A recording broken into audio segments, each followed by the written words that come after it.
You know, I would feel guilty about what I did. I would start thinking about my baby. You know, it kind of hit me, that was a baby. And then I can remember laying on that table and wondering, what have I done? And I never thought that when I was a little girl that I would ever do this.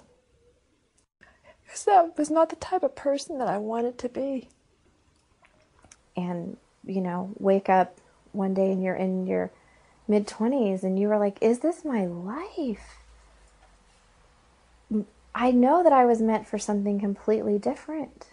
After the abortion, when I sat up and I just realized what I did, and I asked the nurse. Oh, the nurse said, go ahead and come down. And I was like, hold on, wait a minute.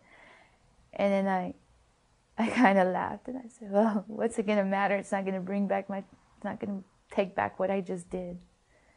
And she was wiping up blood from the floor. And that was sad. Because, you know, you dream that later on and see it, the blood splatter.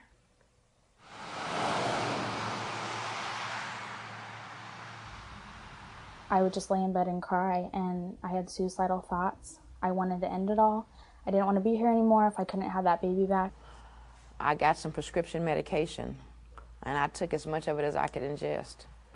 And somebody came around and found me, and I'm here still, but no one tells you that you'll want to kill yourself after you do an abortion.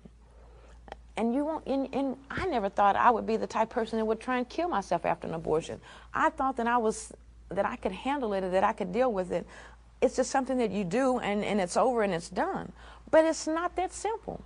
It starts off as just something, a fix-all, but it turns out to be a nightmare out of hell.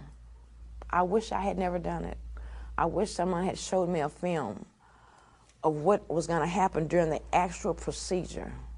I wish I had talked with somebody that had had an abortion that could tell me what the side effects were, that I would not like myself anymore, that I would start to medicate myself, that I would resent the person that I had it for, that I would resent me, that I wasn't worth living anymore, and that I would hate myself. Everything I stood for, I hated. I didn't even have the same values, whatever. And the more drugs I did, the more I wanted to do. Having had that abortion turned me into a crackhead whore, and no one told me that that would happen.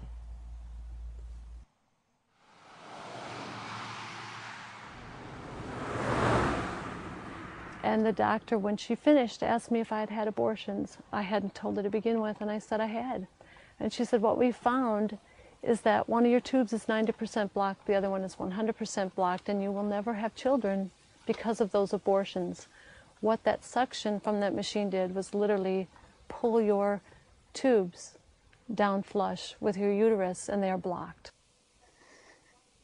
And at 30 years old, I was told that I couldn't have a baby. We wanted to have more children, but because my uterus and my cervix were so damaged from those abortions, they could not believe that I had him. All I wanted to be was a mommy. And because of what I did when I was 16 and 18, that I can't be a mommy.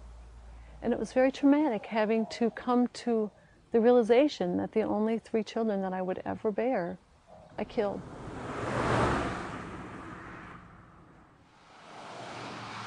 There's 28 studies linking breast cancer to induced abortion.